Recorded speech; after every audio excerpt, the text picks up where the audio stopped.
Hey, everybody, and welcome. It is a Friday edition of The Bullpen with Adam the Bull, Friday, August the 19th, 2022.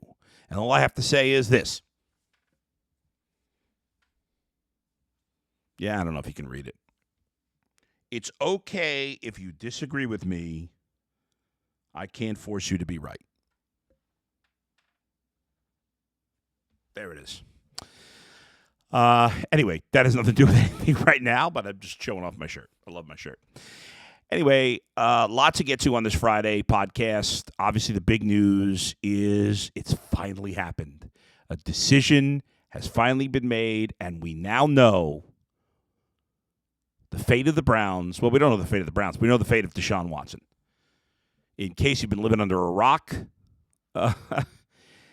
since yesterday late morning. Obviously, we broke the news on the Ultimate Cleveland Sports Show around 11:30, 11:40 yesterday morning. Deshaun Watson and the NFL have come to an agreement. We're going to talk all about it on today's edition of The Bullpen with Adam the Bull.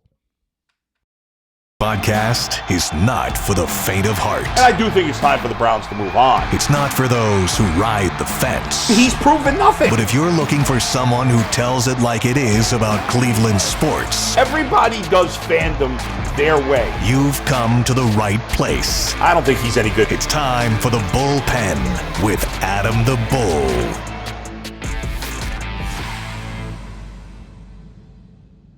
Bow, bow. I got a haircut. See? Trimmed the beard up a little bit. Got a little, it's a nice little 5 o'clock shadow. See the full extent of the haircut there. Almost like military style. Except I'm too big a wimp to go into the military. Kudos to all the men and women who actually do. It's remarkable bravery and guts. Met a really cool guy on my flight to Chicago who is a veteran, young veteran. I think he said he was in his late 20s. And now he's a Cleveland police officer. Really nice guy. We had a great conversation. He told me some wild things. Anyway, I don't want to say his name just in case, whatever. But he knows who he is if he's listening, and it was really great talking with him the other day. Well, at this point, it's been a couple of weeks. But so the big news, obviously, yesterday, Deshaun Watson has settled with the league. For those who don't know, I will let you know just in case. Deshaun Watson is officially suspended for 11 games of the 2022 season. He will pay a $5 million fine. And he has to go for counseling, and there's some other things he has to do. I'm done debating what he did and what he didn't do. I've been consistent all along. I don't believe there's some grand conspiracy to sabotage Deshaun Watson. I think he crossed a line with some of these women. I think it's absurd that we can't differentiate inappropriate acts. There are levels to this. I think the suspension ultimately is too long, but whatever. I'm living with it. I'm not complaining. I'm not really. Deshaun Watson put himself in this situation. Yeah, I picked my nose. I wasn't really picking. It was a little scratch, but it looks like picking. But anyway, the Browns, it is what it is. I'm not going to defend Deshaun Watson. I'm excited to watch him play football. That's all I know. I'm sick of talking about the off-the-field stuff. Most of you are. So let's talk about when he's going to come back, and do the Browns have a chance to stay in the playoff hunt until he does? That's the tough question. Late in the Ultimate Cleveland Sports Show yesterday, Mikey McNuggets asked myself, Jay, G, and Jason Lloyd, what do you think? What is your prediction now that you know exactly how many games Deshaun Watson is going to play and exactly how many games Jacoby Brissett's going to play, assuming they don't trade for somebody else and assuming neither gets injured? What is your best prediction for the season? And when somebody asks me for a prediction, I don't like to go to the extremes. Like, I can give you the extremes if you want, but in my mind, I say if they played the season 100 times, which scenario would play out the most? And what I ended up with for the Browns was 9-8. And Jay and G and Jason all ended up with the same record. Now, 9-8 will probably not make the playoffs. Probably you got maybe a 1% chance of making the playoffs at 9-8. So that won't be good enough. Ultimately, I think it is their most likely scenario. Now, I do think it's possible they can do better. I think the key is going to be to have a chance. The Browns will have to go at least 5-6 before Watson gets back, and that's just to have a chance. And if they go 5-6, Deshaun Watson's going to have to win 5, maybe even 6 games for the team to make the playoffs. I do think if they win, I said there's a 1% chance they would make the playoffs in 9-8. It's probably a little higher than that. It's probably like a 5% chance, but it's unlikely. I think if they win 10 games, they have a pretty good chance to make the playoffs. Probably still not even 50%, but significantly better than 5. If they win 11 games, they're in. Well, I shouldn't say that. Then I think it's like a 90% chance. So I think the number to get probably is 11. To get to 11, with Deshaun Watson, if Jacoby goes 5-6, Deshaun Watson's going to have to go undefeated. That's probably not going to happen. Now, can Jacoby Brissett do better than 5-6? Yeah, it's possible. They're going to have to pile up the wins early because the schedule in that the 5 games, when you look at the Browns' schedule, the 5 games that Jacoby Brissett, and again, we're assuming it's Jacoby Brissett. I'll talk about the Jimmy Garoppolo stuff in a minute. But the 5 additional games that Deshaun Watson will now miss based on the suspension going from 6 games originally to 11 are unfortunately all extremely tough games. The 5 additional games are at Baltimore, Cincinnati at home, at Miami, at Buffalo, Tampa Bay at home. The Browns will not, with Jacoby Brissett, the Browns will probably be an underdog in all 5 of those games. If Deshaun Watson was playing at anywhere close to what he was when he last played, the Browns would probably be a slight favorite at home against the Bengals. They might be favored in Miami, and they'd probably be a slight favorite at home against Tampa Bay. Again, we don't know what teams are injury-wise at that point. But, like, if you made the spreads today and Deshaun Watson was playing the whole season, they'd be either favored or just a very slight underdog in those 3 games. They'd still be dogs at Buffalo and at Baltimore. But, with Jacoby Brissett, they're going to be a huge underdog at Buffalo, a big underdog at Baltimore. They'll be a slight dog at home against the Bengals and Bucks, and they'll probably be a slight dog on the road against Miami. That's just the way it is. Now, it doesn't mean Jacoby Brissett can't win some of those games, but it's very tough. So you start the season, Carolina, the Jets, Pittsburgh, Atlanta. It's going to be absolutely imperative for Jacoby Brissett to go at least 3-1 in those 4 games.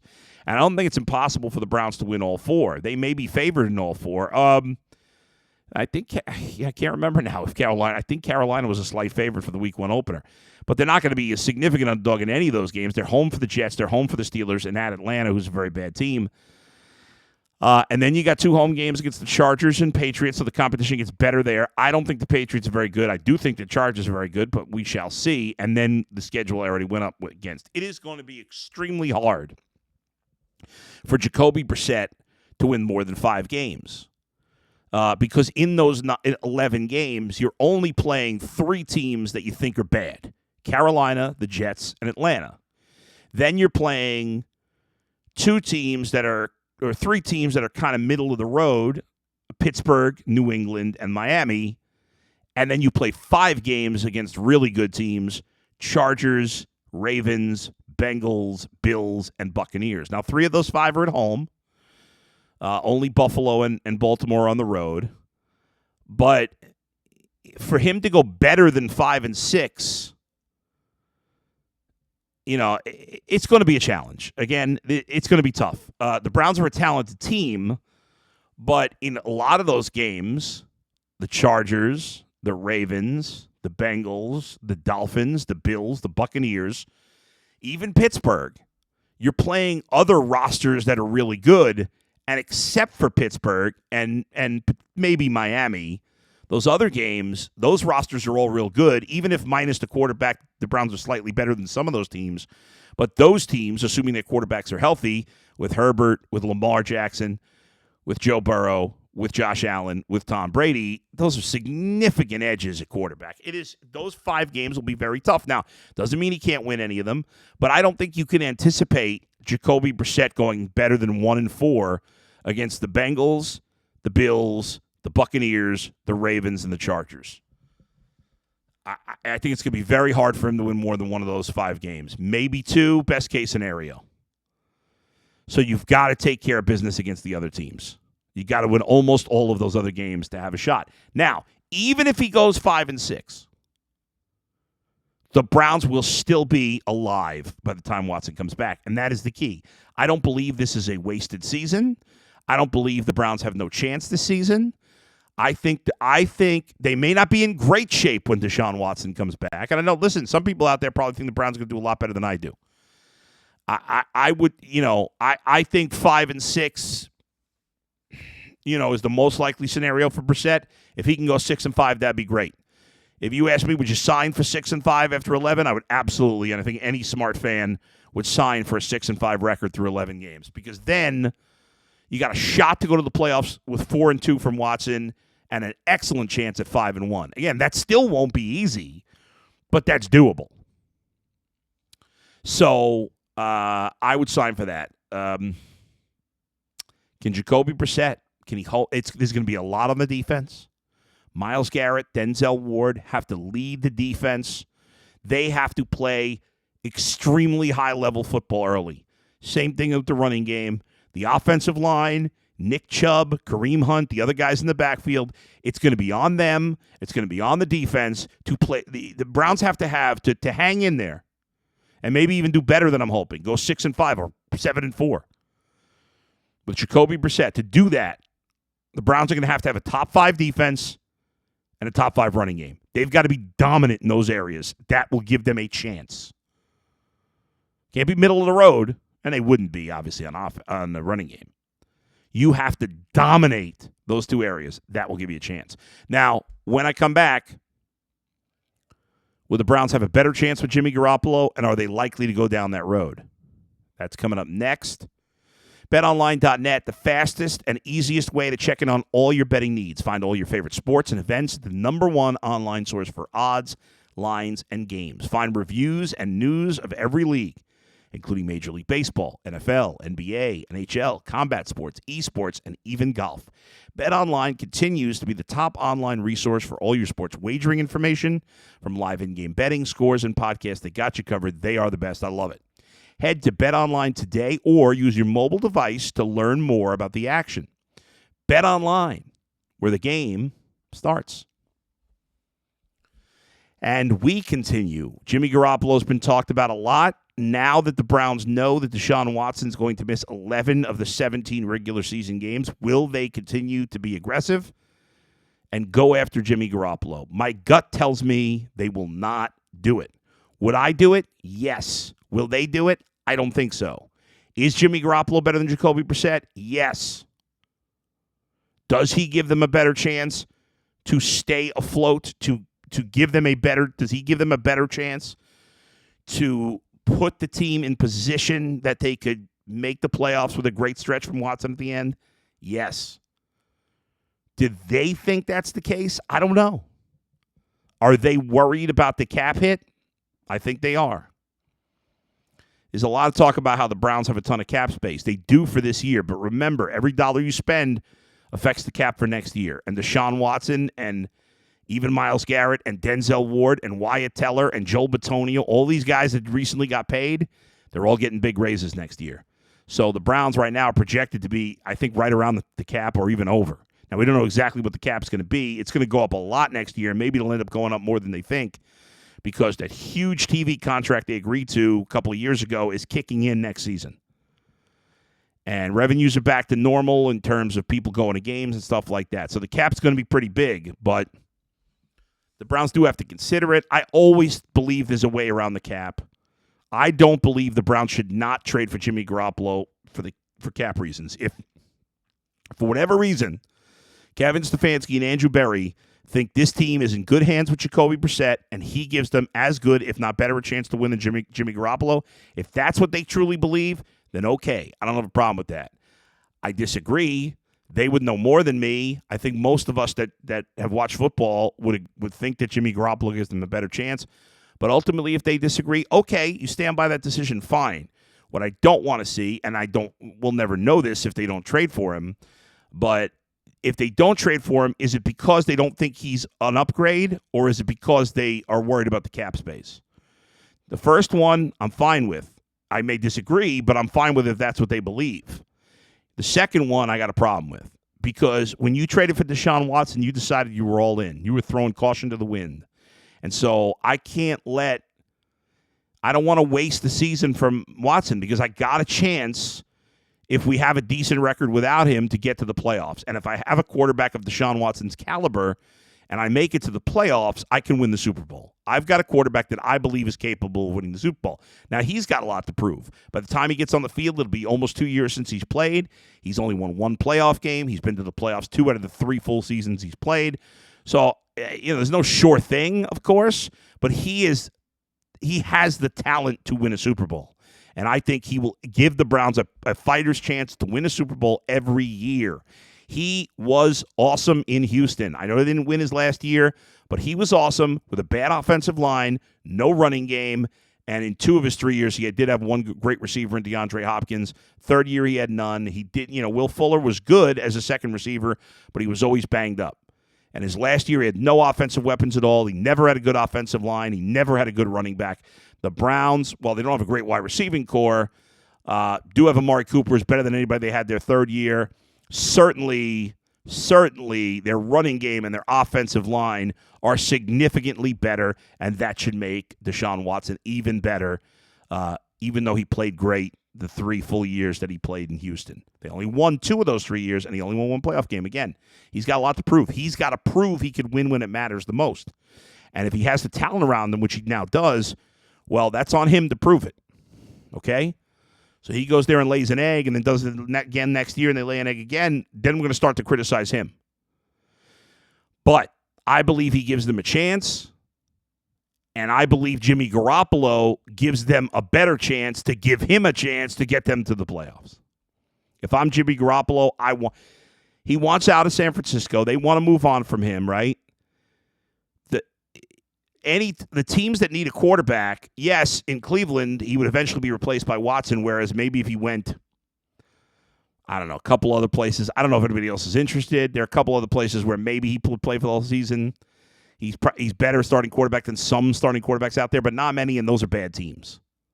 If I'm Jimmy Garoppolo, I want to play for the Browns, because if he plays great and wins a lot of games over the first 11 weeks, then somebody will pay. He's never going to get a huge contract, but if he does a great job with the Browns and wins here like he won in San Francisco through those 11 games and sets the Browns up and sets Deshaun Watson up for a playoff appearance and potentially a playoff run, then somebody will pay him. And he has a much better chance of that happening than if he went to Seattle, which is obviously unlikely at this point, or the Giants or the Jets. I don't know. I mean, I'm not even sure who else is interested. The Niners have no leverage with Garoppolo. They want to get rid of his contract. There's very few teams that need a quarterback at this point, if any. Then they probably wouldn't trade him within the division to Seattle. And Seattle stinks. I know they've got good receivers. There's no doubt. I mean, Seattle's got better receivers than the Browns do. But he's got nothing else there. His Rashad Penny's a nice back. I like him a lot. He played great down the stretch, but he's been injured all the time. And they have a bad offensive line. So I think if I'm the Browns, I want Garoppolo. If I'm Garoppolo, I want the Browns. But for whatever reason, just from talking to some people around the Browns when I was at training camp this week and talking to some of the beat reporters, both at Browns camp and at other times, in this preseason, it doesn't feel like they're interested in Garoppolo. Now, that could definitely, maybe their attitude has changed now that they know Watson's out for 11 games. I've been saying for a couple of weeks that if the suspension was 6 games, I'd stick with Brissett. If the suspension was the whole season, I'd stick with Brissett because I'm not trading for Garoppolo and, having to worry about the cap when I know Garoppolo very likely can't win a Super Bowl. But anywhere in between 8 and 12, I would bring in Garoppolo. And that's where you are. You're at 11. So to me, it makes a lot of sense to trade for Jimmy G. The only thing I'd be concerned about, obviously, is the cap. We talked about a little bit, which I'm not worried about. It's Andrew Berry's problem. The other thing is health. Is he ready to go? We've been talking about it a lot. Is he ready to go? I don't know. But you could start Jacoby Brissett the first couple of weeks and then go to Jimmy G once the schedule gets a little tougher and maybe he has time to acclimate to the system, which shouldn't be too hard because he plays in a similar system in San Francisco. And maybe he gets 100% healthy. That they would know. But I believe, and maybe I'm crazy, I do think the Browns have at least a level of faith in Jacoby Brissett. They know what he is. They know he's a backup quarterback and a serviceable player. They know they're not going to win a Super Bowl with him. They know that. Anybody with half a brain cell knows they're not winning a Super Bowl with Jacoby Brissett. But it seems like to me that they believe he can keep them afloat well enough to give Watson a chance at the end of the year. Now, maybe by the time you're watching this podcast, they've already traded for, or listened to this podcast, they've already traded for Jimmy G. Who knows? I don't think it's going to happen. I certainly don't think it's going to happen that quick. But we shall see. All right. I'm going to take a break. We will have more. There's really nothing else right now. I talked about, I'll get to it in a minute. Coming up next, right here in the bullpen with Adam the Bull. Yeah, so obviously the Guardians didn't play yesterday. They do begin a 3-game series with the White Sox. I talked about that a little bit yesterday. Shout out to Jen, who cuts my hair, gave me the nice haircut, who told me she's taking her mom to the Guardians game. Good daughter. I was telling her about the pitching matchup. She doesn't really care about sports, but her mom likes the Guardians. She's being a good daughter. Good for her. Jen works at the Emerald Room. Shout out to the Emerald Room. We did an episode of G. Bush's Barbershop at the Emerald Room. Jen is one of the co-owners. It's in Lakewood. It's a great place. Looking for a haircut, go see Jen. She's awesome. So we got the Guardians this weekend, but no game yesterday. Obviously, we talked on yesterday's podcast about the Cavaliers and their schedule, and LeBron, that ship has sailed. We did get word yesterday that the Big Ten's new TV deal with a variety of networks, $7 billion. $7 billion. That's crazy. But obviously the biggest story continues to be Deshaun Watson. We know he's going to be 11 games. And again, let me explain to you fans. You can do whatever you want, right? Like, I don't listen. People tell me, don't tweet about politics. And I still, I say I'm not going to tweet about politics. And every couple of weeks I get angry about something. I start tweeting about politics. So do it. In the end, do what you want to do. But my advice, if you're interested in it, would be don't argue with fans of other teams that are angry. We're all hypocrites as sports fans. We're going to defend our guys. Don't try to make it seem like Deshaun Watson's completely innocent. We all know realistically he's not completely innocent.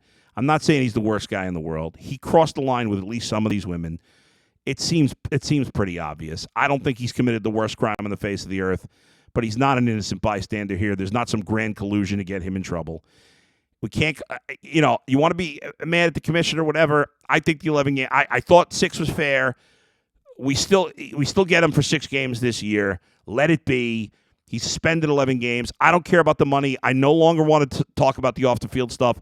I have no desire to read, SI's column and USA Today's column where everybody waxes poetic about this is the worst thing in the world, even though there's 40 other players that have done something, and politicians and CEOs and all these things and all these terrible companies that do terrible things. But this is the hot story. This is the latest story. So let them write their articles. Let the fans boo. You can't get it. And arguing with people, you're going to make yourself look bad if you try to make it seem like Watson's innocent. But even if you're like me, where you're like, okay, I know he's not completely innocent, but I'm excited he's on my team because he's a really good player, and I can separate player from person, and I don't think what he did was the worst thing ever. I know he crossed the line, and that's it. Even if you're like me, like, there's no point in arguing. I'm not going to, I'm not reading the articles with pearl clutching about how this is not enough of a suspension. I'm not going to argue with people who call me a bad role model for my son because I'm okay with Deshaun Watson being on the team. Let them say what they want. I used to be someone that got into it with fans all the time. I would argue with people. I would get offended. I would not necessarily easily offended, but I would get offended. I'd be bothered. I'd be angry. And somewhere in the last year, I don't know what happened to me. In 20 years of my career, 19 years, I was like touchy. If you tick me off, and I still yell and scream and get angry at things. But I no longer I don't know how it's happened. I can't even explain it. But I no longer let things that people say on Twitter or like people that disagree with me or take shots that stuff doesn't bother me. Sometimes the political debates it can. But if you take shots or I don't care. You want to say I'm a bad dad because I curse on Twitter? Okay, good for you. Fine. You do what you do. It doesn't bother me. Everything used to, now it all rolls off my back. I'm sure after saying this, people will try to test me on that. But I can't even explain what's changed. But after 19 years of all this stuff bothering me, something has happened and I no longer care. Maybe it's because everything that's gone on with my wife. Maybe just some things for me personally that I put into perspective what's really important in life. But it's stopped bothering me. So don't fight with people. I mean, do it if you want, obviously. But it's pointless. You're not going to change their mind. Deshaun, come on, you all know Deshaun Watson's not a completely innocent guy here. I'm not saying he should be in jail. I'm not saying he should be banned for life. I want to see him play. He crossed the line. We got to accept that. You don't need to feel guilty for rooting for him. But don't try to assuage your guilt by trying to convince yourself he did absolutely nothing wrong, because we all know realistically he did. But again, there's a big difference between what he did and what others have done. In the pantheon of things, I don't think it's... And when Roger Goodell said, it was the most egregious thing, or whatever he said, I can't remember. That's all nonsense. Let them talk. The story will eventually go away. Yes, people will boo him. Whatever. Plenty of people have been booed. LeBron, Michael Vick, all these people that tick people off. If people hate you, it means you matter. Nobody hated the Browns for 3 decades. Why? They didn't matter. They didn't matter. The Browns were an irrelevant team for so long. Now they matter. They have a quarterback that ticks people off. Good. You know what? You know how you shut people up? Kick their ass. Not by trying to tell people Deshaun Watson's innocent. Not by playing the your guy's bad too game, even though it's true. Not by calling them names because they don't like Deshaun Watson. So what? I mean, just like you shouldn't feel guilty for liking Deshaun Watson or at least liking him being on the team, you don't need to crap on somebody because they think he's a bad guy. Let them think what they want. You get your revenge if the Browns win a Super Bowl. And then somebody will say, well, they won a Super Bowl with a dangerous guy, this or that or whatever. Let him say it. You can enjoy your Super Bowl if it happens. So please, do not worry about that stuff. But opening day's coming up. It's probably going to be Jacoby Brissett. And I'm looking forward to the start of the season. And I'm looking forward to talking football. X's and O's, breaking down games, looking at matchups. That's the fun stuff. I'm done with the off the field on Deshaun Watson. It's been settled. I refuse to debate any of that stuff anymore. What is left to be said? But make sure you follow me on Twitter, @AdamTheBull. Make sure you check out my website, AdamTheBull.com, where you can book me to speak engagements, weddings. I'm legally allowed to marry people in the state of Ohio. Do you believe it? They've given me that power. Also, check out my Cameo page. Go to Cameo/AdamTheBull. And you can hire me to make videos. I've done a number of videos for fantasy football, for birthday announcements, whatever you want. I have really fun. I do longer videos than most people. I have a lot of fun with them, and so make sure you do that. Check out the Ultimate Cleveland Sports Show. Coming up on today's Ultimate Cleveland Sports Show, CC Sabathia in studio. Regular visit from DeQuell Jackson at 11:30. We love DeQuell. And CC Sabathia in studio at noon.